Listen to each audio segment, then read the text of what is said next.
Hey guys, Brandon Zerby here, and about 9 months ago I detailed the perfect breakfast, which consisted of a blueberry steel cut oatmeal followed by a dark cherry banana smoothie. And I still eat that same oatmeal every single day since then, and I switch up that smoothie depending on what fruits are in season, but I mostly keep it the same ever since then. And then I followed up that post a few months later with the perfect lunch, which consisted of a soup, salad, and side of fruit. Specifically, I detailed a mushroom leek soup, a mango salad, and an apple as the side of fruit. And although I switched this up slightly more than the breakfast, I still find myself coming back to that same salad, that same soup, and an apple for lunch almost every day. And today I'm going to detail the final meal of the day, dinner. Now we've had so many healthy, nutritious meals leading up to dinner that this provides us a lot of sort of flexibility on what we want to have for dinner. But I'm going to go into a meal that hits all the major food categories that I'm going to discuss, and it's super delicious, super healthy, and I find myself going to this dinner recipe more than anything else. And that's going to be mango lentil dal. So let's get into it.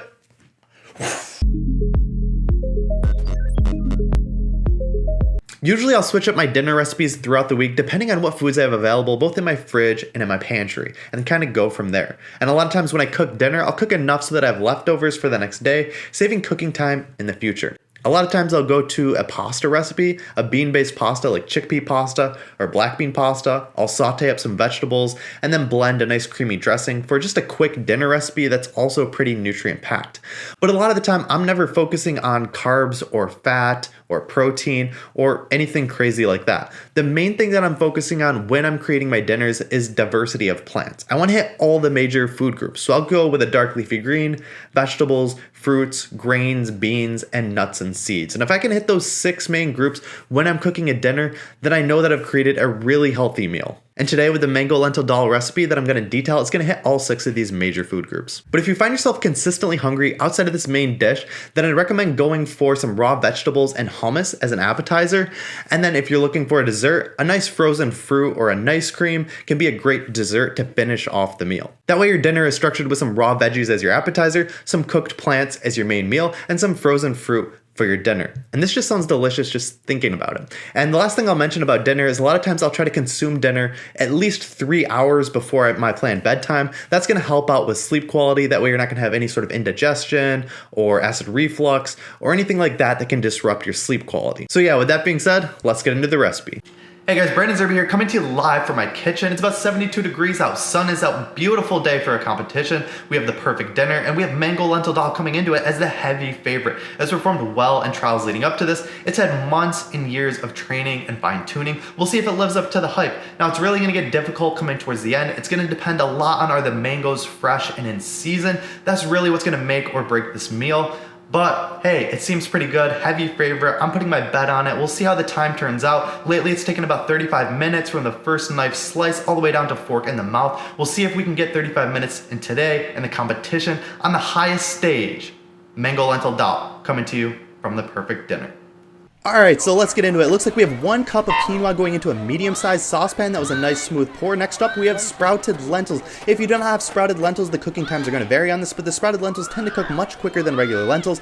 That is 2 cups of the sprouted lentils going into the 1 cup of quinoa. Next up, our third ingredient is organic vegetable broth. This is 32 ounces, or in other words, about 4 cups of that veggie broth going in. Now, what the judges are going to be paying attention to is how smooth is this pour. Can you keep all the veggie broth inside of the medium-sized saucepan? It looks to be pretty good. Now, his hand is going to be fatigued near the end, and this is where it becomes a little bit dangerous. You can see the waves starting to splash up, and look at the splashes just getting outside of the bowl. The judges are definitely going to knock him a little bit for that. They're definitely paying attention, but it seems that he got most of it in there. That was a pretty smooth pour, and it looks like we might have 1 cup of water coming in next, and then to finish that off, I think we're going to see 1 teaspoon of turmeric. This is what makes him elite, though. Look at this. No teaspoon. He just eyeballing it. This is 1 teaspoon of turmeric. You can trust me. I'm judging this pretty well. I've done this for many years, and it looks pretty good. And yes, that's exactly about 1 teaspoon of turmeric that went in there. And he's going to try to bring that to a boil by setting the heat up to high, and he gives it a quick stir. So that's 1 cup of quinoa, 2 cups of the lentils, 4 cups of the veggie broth, 1 cup of water, and 1 teaspoon of the turmeric. Next up, after this, we have the veggie cut. And look at this. This is something you are not going to see at home. Here it is. Boom! All the veggies cut in less than 2 seconds. That's what makes him elite. And in the meantime, this quinoa lentil dish has started to boil. This is exactly what he was expecting. What I'd expect is, yes, he is turning the heat to low. He's probably going to put a lid on that to keep that at a low simmer, and he's going to set the heat to 15 minutes. We'll see how close he can get. This is what the judges are paying attention to. Can he match? He does. Exactly 15 minutes for that to cook. In the meantime, he's putting those onions, those peppers, and that garlic. Those 2 onions, 2 peppers, and 4 cloves of garlic that all got chopped and minced up, and he's putting that in a pot that had already been heated to medium to high, and that's why it is hot to start off with. So immediately you can see he's stirring those peppers, those onions, and that garlic, trying not to get any sort of burn. You can see in a couple spots maybe a little bit of burn because that pan had started off pretty hot, but this is what makes the cooking go quicker. It gives it a nice taste to it, and in the meantime he's getting the spices out while those peppers and onions start to cooking, and he's going to cut the kale. We should have 4 cups of kale here. It looks like he might be a little short on the kale. He tends to get sloppy with the kale cut. We'll see. The cut's looking pretty good, but I don't know if he's going to have the full 4 cups of kale that he's looking for, but he did. He looked back at the peppers and onions. He needed to give them another stir, make sure nothing was getting burned at the bottom, and the kale chop is done. Well, now we're going to see if that's enough. We have about 1/8 a teaspoon of black pepper. Again, he's eyeballing it. This is what makes him elite. We have 1 teaspoon of cumin going in. It looks to be pretty exact. And then we have 1 more spice we should see from him at the end. We'll see. What's he going to use? It will be coriander. Nice play, coriander. 1 teaspoon of coriander. So this is the 1/8 of a teaspoon of black pepper, 1 teaspoon of the cumin, and 1 teaspoon of the coriander spices, all going into that pepper, onion, garlic mix. And you can see this is starting to look really good right now. It's cooking pretty well, giving it a nice stir, getting those spices all around. We should see the kale coming in next, and this is what's going to determine, does he have the full 4 cups? We have a big handful. I'm guessing that's just over 1 cup there. He should be bringing in the rest. That's about 2 cups. I think that's about 2 cups. It looks like he might be a little short on this. This might be causing a little bit of a disaster. This is something to worry about. In the meantime, the quinoa and the lentils are off. That's 15 minutes done cooking. He turns the heat off. He pulls them off the heat, and now those just have 10 minutes to just set and rest. Will he match the exact 10 minutes? He does. 10 minutes to just let that absorb the water. Now he comes back to this veggie dish. We know he only has 2 cups of quinoa. 2 cups of kale. I mean, that he might be struggling. Oh, he comes out with more kale. I was not expecting this. I believe he had extra kale left in the fridge. I was not expecting that. This is what makes him elite at the Olympic level. This is why we're at Kitchen 2021. Now he's putting in the remaining 4 cups of kale. So we have 2 onions in there, 2 peppers, 4 cloves of garlic, the spices, and now 4 cups of kale. And here comes the mangoes. This is what's going to make or break the dish. It looks like he is using frozen mangoes. The reason for this is it's in season all year around. They already come pre-diced, and they tend to be cheaper than the fresher mangoes. And it looks like he's doing a pretty good dice. He just put in, I believe that was about 12 ounces of mango. I believe he's going to go through this 2 times. This is the first time. This is a 12-ounce bag of frozen mangoes. If you do not have frozen mangoes, you could go with fresh mangoes. I would estimate about 4 total mangoes is what this is going to be. He puts, it looks like, yes, all of the mangoes inside the dish. Nothing has dropped. Nothing has missed so far. He comes back with the second 12 ounces of frozen mangoes. This is 24 ounces of frozen mangoes. You can see the cutting speed is slowing down a little bit. I would expect it a little bit faster time at this point with those veggies cooking and with that 10-minute timer going off on the quinoa and the lentils. But oh, it looks like, I don't know, one of the mango slices may have fallen to the floor. The judges will definitely take a look at that. They'll definitely dock them if something did drop, but then we have a nice smooth transition. Mangoes going into the nice soup pot. It doesn't, yes, nice clean transition. Absolutely nothing missed there, but yes, he does pick up 1 mango off the floor. I don't even know if he washed it, but hey, we'll see how it turns out at the end. We have the 4 cups of kale, all the mango going in there with the spices, the veggies, all a little sloppy again with the kale. This is the tough part for him. He's had trouble with the kale all year, but he seems to have gotten it together. He's definitely going to be docked a few points by the judges, and now we have 1 lime being squeezed into it, the juice of 1 full lime. So we saw him do the first half, we saw him do the second half, and then it's just adding that quinoa and lentil dish to the veggies and stirring it all up. This is where the home stretch, this is where he tends to shine. You can see him just mixing all this up beautifully. This is where it all culminates, it all comes together.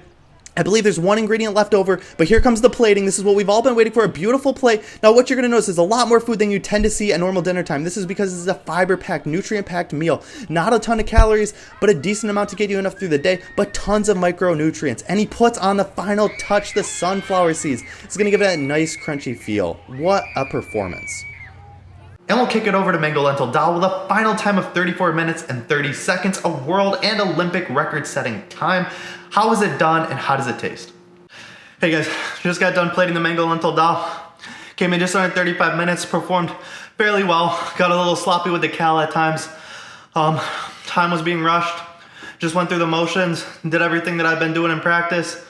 Had to improvise at different points, but you know, just stuck to the plan, knew it worked, and we'll give it a try, see how it turned out. I'm pretty happy with the whole process overall. Mango Lentil Dal. Gosh. Really turned out the way I wanted it to.